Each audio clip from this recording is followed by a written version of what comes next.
Dios le bendiga, mis amados hermanos. Estoy aquí para traerles un pequeño estudio acerca de la construcción del tercer templo en Jerusalén, la capital de Israel. Alabanza el nombre de Jesucristo. Vamos a comenzar leyendo la palabra en el libro de Apocalipsis capítulo 11, versículos 1 y 2. Y leemos en el nombre del Padre, del Hijo y del Espíritu Santo. Dice: entonces me fue dada una caña semejante a una vara de medir, y se me dijo: levántate y mide el templo de Dios, y el altar, y a los que adoran en él. Pero el patio que está fuera del templo, déjalo aparte, y no lo midas, porque ha sido entregado a los gentiles, y ellos hollarán la ciudad santa 42 meses. Alabanza el nombre de Cristo. Hemos leído aquí, hermanos, en Apocalipsis capítulo 11, versículos 1 y 2, donde Juan el apóstol, a quien Dios eligió para revelarle el libro de Apocalipsis, los acontecimientos para esos últimos tiempos, Dios en este capítulo 11 demuestra una gran realidad que actualmente no existe, y es que Dios demuestra ya edificado, ya construido el tercer templo que va a existir en la nación de Israel, en Jerusalén, su capital. Aleluya. Porque en Israel han existido dos templos anteriormente. El primer templo fue edificado por el rey Salomón, que fue el tercer rey de la nación de Israel. Él lo edificó, alabanza el nombre de Jesús, y lo edificó con unos planos que Dios le había revelado a David su padre. David recibió los planos por la mano de Jehová, como lo revela en el libro de Primera de Crónicas, capítulo 28, versículo 11 al versículo 19. Ahí David está conversando con su hijo Salomón y le entrega los planos a él de cómo debía de ser el templo que Salomón había de construir. Aleluya. Entonces, cuando David murió, Salomón emprendió el proyecto conforme a los planos que Dios le mostró a David. Alabanza el nombre de Cristo. Entonces, ese primer templo edificado por Salomón fue destruido más adelante, aleluya, por la invasión babilónica, cuando Nabucodonosor invadió a Jerusalén, quemó el templo edificado por Salomón, por la rebeldía de la nación de Israel ante los ojos de Dios, y quemó toda la ciudad de Jerusalén, y llevó cautivo a Israel por 70 años a Babilonia, en cautiverio. Alabanza el nombre de Cristo. Luego de esos 70 años, Israel volvió a su patria. La nación de Israel volvió a su patria. Aleluya. Entonces, cuando volvieron a su patria, específicamente volvieron a la tribu de Judá, comenzaron a construir el segundo templo bajo el gobierno de Zorobabel y con la dirección del sumo sacerdote Josué. Aleluya, y edificaron el segundo templo. Alabanza el nombre de Cristo. Ese segundo templo, más adelante, con el pasar de los años, fue renovado por Herodes el Grande. Él lo renovó ese segundo templo. Alabanza el nombre de Cristo. Y en la renovación, Herodes hizo un patio llamado el patio de los gentiles, que era un lugar que era propiedad del templo, pero que era un lugar público, por así decirlo, aunque era propiedad del templo, el patio de los gentiles, que era un lugar para que todos los extranjeros que no fueran israelitas, que no eran de origen israelí, pudieran tener acceso a las cercanías del templo, ese patio de los gentiles, para que estuviesen ahí, para que tuviesen acceso a las cercanías del templo, pero no para que tengan acceso al interior del templo, porque en el interior del templo solamente podían estar los judíos.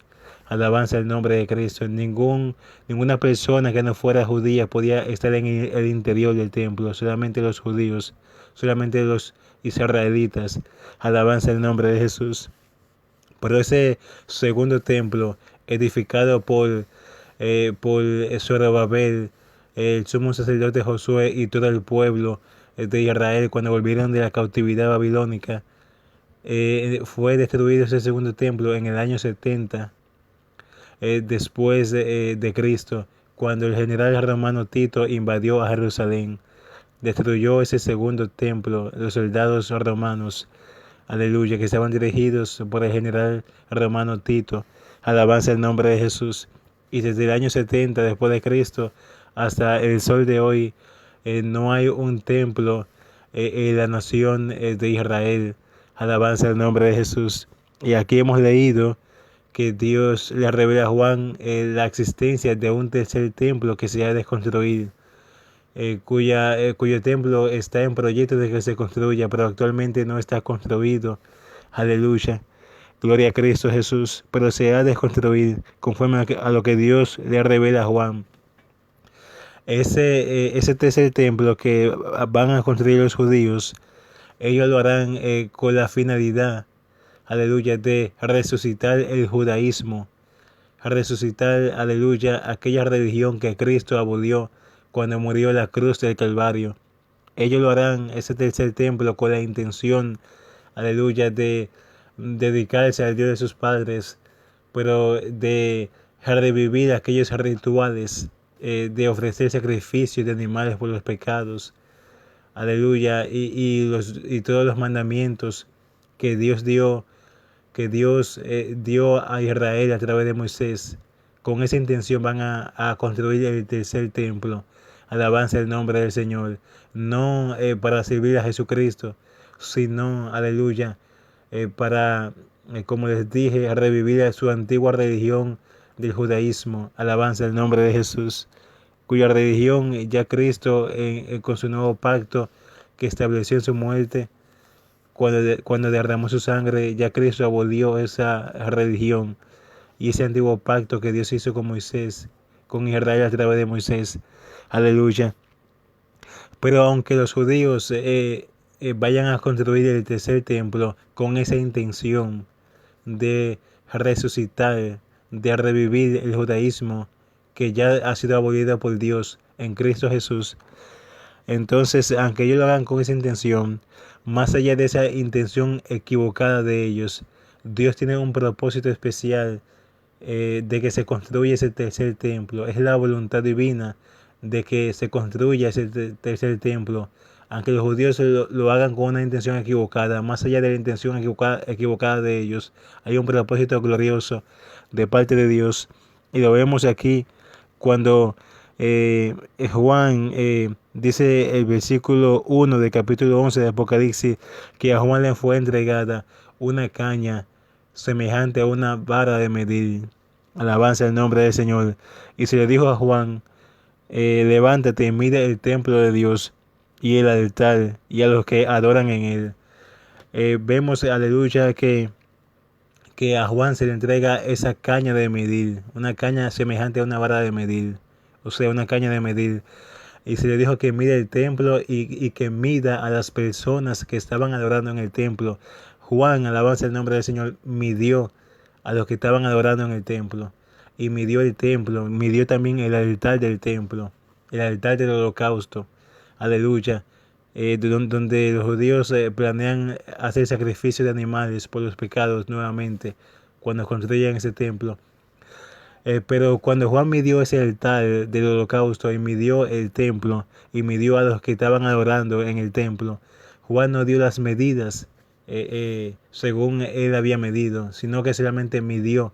Alabanza el nombre del Señor, porque no era la voluntad de Dios que Juan diese a conocer las medidas. Alabanza el nombre de Cristo. Es algo muy contrario a lo que vemos en el libro de Ezequiel, capítulo 40, cuando a Ezequiel se le mostró un templo. Alabanza el nombre de Jesús. Ezequiel se le mostró ese templo en el capítulo 40 de Ezequiel, y Ezequiel vio que un ángel medía el templo. Y cuando el ángel medía el templo, a Ezequiel le fueron reveladas las medidas que el ángel estaba tomando cuando el ángel medía. Alabanza el nombre del Señor. Pero aquí Juan midió, no el ángel, sino Juan midió. aleluya, el templo y a los que estaban adorando, pero Juan no dio a conocer las medidas. ¿Por qué? Porque la caña de medir que se le entregó a Juan tiene un significado simbólico. Alabanza el nombre del Señor. ¿Y cuál es el significado? Aleluya, que la caña de medir con la que Juan estaba midiendo significa simbólicamente aprobación divina. Aleluya, o sea que cuando Juan estaba midiendo con esa caña semejante a una vara de medir, es Dios revelando que estaba aprobando esa construcción del tercer templo, aquí en el capítulo 11 de Apocalipsis. Cuando Juan midió el templo, eso es Dios diciendo, está aprobada la construcción. Entonces cuando Juan midió el altar del holocausto, del tercer templo, eso es diciendo Dios a través de la medición de Juan que está aprobado la construcción del altar del holocausto. Cuando Juan midió a los que estaban adorando en el templo, eso es Dios diciendo que están aprobados ante el Dios del cielo aquellas personas que estaban adorando en aquel templo, en aquel tercer templo que se ha de construir. Aleluya. Entonces, pero aunque Dios apruebe la construcción del tercer templo, no es que Dios apruebe que los judíos resuciten el judaísmo que Cristo abolió a través del nuevo pacto que Jesús hizo en la cruz del Calvario. No es que Dios esté aprobando que se sacrifiquen animales en ese altar del holocausto que Juan midió. Aunque Dios apruebe la construcción de ese altar del holocausto y apruebe la construcción de ese tercer templo, no es que Dios esté aprobando que los judíos resuciten, que los judíos revivan aquello que Cristo abolió, aleluya. No es eso, sino que Dios quiere que se construya el templo para otro propósito, pero Dios aprueba su construcción como algo monumental, alabanza el nombre del Señor, para que los judíos de este tiempo vean lo que fue en tiempos anteriores la existencia del primero y del segundo templo. Los judíos lo habían construido en este tiempo, aleluya. Y con esa intención Dios construye el templo, aleluya. No es para que revivan el judaísmo, porque ya eso Dios lo abolió en Cristo Jesús, aquel judaísmo que Dios había establecido con Israel a través de Moisés.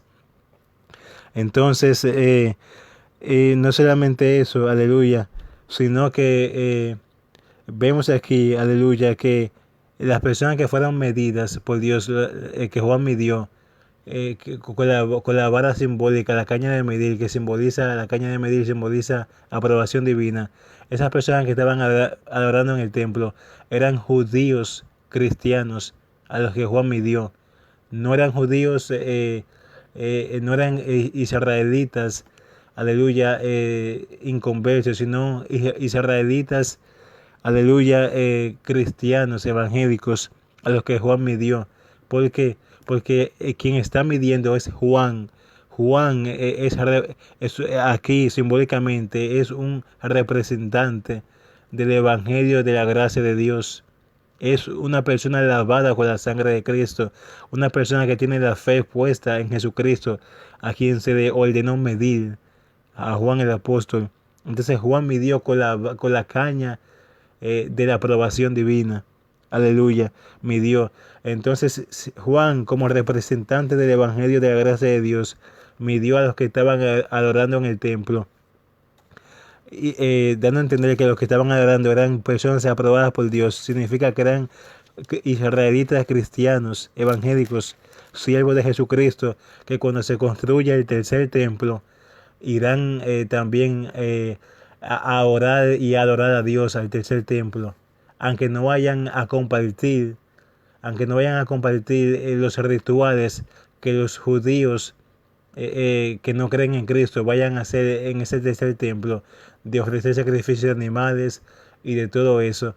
Ellos irán con la intención de adorar al Dios de sus padres y adorar a Cristo en su corazón y al Dios de sus padres en aquel tercer templo, siendo judíos cristianos evangélicos. Aleluya.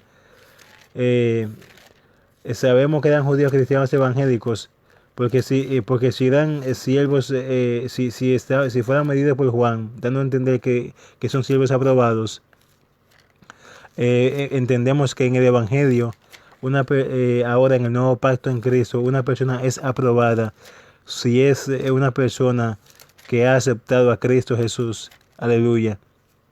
Como lo establece segunda de Timoteo, alabanza el nombre del Señor. Segunda de Timoteo capítulo 2, versículo 15 dice, procura con diligencia presentarte a Dios aprobado, como obrero que no tiene de qué avergonzarse, que usa bien la palabra de verdad. Aquí el apóstol Pablo en segunda de Timoteo 2:15 le aconseja a su hijo espiritual Timoteo que procure con diligencia presentarse aprobado. Aleluya. O sea, ante Dios. Y una persona en el Evangelio no puede ser una persona aprobada ante Dios si no es una persona que vive en santidad. Aleluya. Si no es una persona que vive con una fe firme en Cristo Jesús, su Señor. No es una persona aprobada. Una persona que no es lavada con la sangre de Cristo. Entonces, alabanza el nombre del Señor. Por eso entendemos, aleluya, que los que Juan midió, en Apocalipsis 11, eran personas evangélicos, cristianos, judíos, porque Juan los midió siendo él representante del Evangelio de la gracia de Dios. Los midió con la caña de la aprobación divina. Por eso entendemos que eran evangélicos, aleluya, porque eran personas aprobadas por el Dios del cielo. Y como les dije, para ser aprobados por el Dios del cielo, tenían que ser personas lavadas con la sangre de Cristo, porque en el Evangelio de Cristo no hay judío, no hay griego, como dice Romanos 1:15, porque no me avergüenzo del Evangelio, porque es poder de Dios para la salvación a todo aquel que cree, al judío primeramente y también al griego. O sea que el Evangelio es tanto para israelitas, tanto para judíos como para personas que no son judíos, personas que no son israelitas. El Evangelio es para todo el mundo, y nadie que no esté en el Evangelio de Cristo tiene la aprobación divina ante el Dios del cielo. Entonces, hoy de propósito con el cual Dios quiere que se construya el templo, sería probablemente de que cuando se construya el tercer templo, los israelitas de las 12 tribus de Israel, de todo Israel, van a asistir a los cultos de ese tercer templo, y estando allí, israelitas cristianos van a aprovechar y le van a predicar a los judíos que se congregan allí en ese tercer templo, y de esos judíos que se conviertan con la predicación de los judíos cristianos. Entonces, esos que se conviertan probablemente formarán parte de los que en Apocalipsis 7 habla, los 144,000 sellados. Probablemente sea esa estrategia la que Dios tiene de congregar en ese tercer templo a judíos que no creen en Cristo, para que sean recibidos por judíos cristianos y israelitas cristianos, para que allí sean predicados y formen parte de los 144,000 que Dios quiere sellar para los últimos tiempos en la nación de Israel. Alabanza el nombre del Señor. Pues espero que este estudio haya sido de bendición, y para adelante con Jesucristo, el Dios Todopoderoso.